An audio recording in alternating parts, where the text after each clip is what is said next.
ஆட்டிறைச்சி பிரியர்களே, சைவ ஆட்டிறைச்சி பெரட்டுமா? Let's go.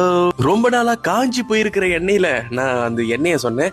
இந்த சைவ இறைச்சி போட்டு லைட்டா பொரிச்சு எடுத்து ஓரமா தூக்கி போட்டுருங்க. இந்த இறைச்சி இருக்குல்ல, இது எல்லா சூப்பர் மார்க்கெட்லயே கிடைக்குங்க, போய் தேடுங்க. கேரளா போய் தேங்காய் எண்ணெய் வாங்கிட்டு பட்டை, கருவேப்பிலை, பெரிய வெங்காயம், கொத்தன பூண்டை போட்டு நல்லா மிக்ஸ் பண்ணுங்க. 3 டேபிள் ஸ்பூன் அரைச்ச மிளகாவை போட்டு ஒன்னு கேட்கணும், யாருக்கு என்னோட அரைச்ச மிளகா ரெசிபி வேணுமோ கீழே கமெண்ட் பண்ணுங்க. உங்க எக்ஸ் உங்களை விட்டு பிரிஞ்ச மாதிரி இந்த எண்ணெயும் நல்லா பிரிய விட்டுருங்க. நல்லா காரிங் ஆயிட்டோன்னு பொரிச்ச சைவ இறைச்சி, மஞ்சத்தூள், இறைச்சி தூளை போட்டு நல்லா கிண்டுங்க எஜமா, கிண்டுங்க. தேவையே இல்லாத அளவுக்கு உப்பு தூவி விட்டு 2வது தேங்காய் பாலை ஊத்தி அச்சூச்சு சிராய் போட மறந்துட்டேனே, இது அந்த பட்டை போடுற டைம்ல போட்டுருங்க. உருளைக்கிழங்கு இல்லைன்னா எப்படி, வேணும்னா கொஞ்சோண்டு இந்த மாதிரி குட்டி குட்டியா வெட்டி வெட்டி பொரிச்சு சேர்த்துக்குங்க. கடைசியா கொஞ்சோண்டு கொத்தமல்லியை தூவி விட்டீங்கன்னா ரெடி. ஃபுல் ரெசிபி கேப்ஷன்ல போட்டிருக்க. பாய்.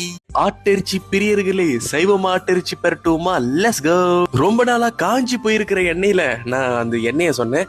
இந்த சைவ இறைச்சி போட்டு லைட்டா பொரிச்சு எடுத்து ஓரமா தூக்கி போட்டுருங்க. இந்த இறைச்சி இருக்குல்ல, இது எல்லா சூப்பர் மார்க்கெட்லயே கிடைக்குங்க, போய் தேடுங்க. கேரளா போய் தேங்காய் எண்ணெய் வாங்கிட்டு பட்டை, கருவேப்பிலை, பெரிய வெங்காயம், கொத்தன பூண்டை போட்டு நல்லா மிக்ஸ் பண்ணுங்க. 3 டேபிள் ஸ்பூன் அரைச்ச மிளகாவை போட்டு ஒன்னு கேட்கணும், யாருக்கு என்னோட அரைச்ச மிளகா ரெசிபி வேணுமோ கீழே கமெண்ட் பண்ணுங்க. உங்க எக்ஸ் உங்களை விட்டு பிரிஞ்ச மாதிரி இந்த எண்ணெயும் நல்லா பிரிய விட்டுருங்க. நல்லா காரிங் ஆயிட்டோன்னு பொரிச்ச சைவ இறைச்சி, மஞ்சத்தூள், இறைச்சி தூளை போட்டு நல்லா கிண்டுங்க எஜமா, கிண்டுங்க. தேவையே இல்லாத அளவுக்கு உப்பு தூவி விட்டு 2வது தேங்காய் பாலை ஊத்தி அச்சூச்சு சிராய் போட மறந்துட்டேனே, இது அந்த பட்டை போடுற டைம்ல போட்டுருங்க. உருளைக்கிழங்கு இல்லைன்னா எப்படி, வேணும்னா கொஞ்சோண்டு இந்த மாதிரி குட்டி குட்டியா வெட்டி வெட்டி பொரிச்சு சேர்த்துக்குங்க. கடைசியா கொஞ்சோண்டு கொத்தமல்லியை தூவி விட்டீங்கன்னா ரெடி. ஃபுல் ரெசிபி கேப்ஷன்ல போட்டிருக்க. பாய்.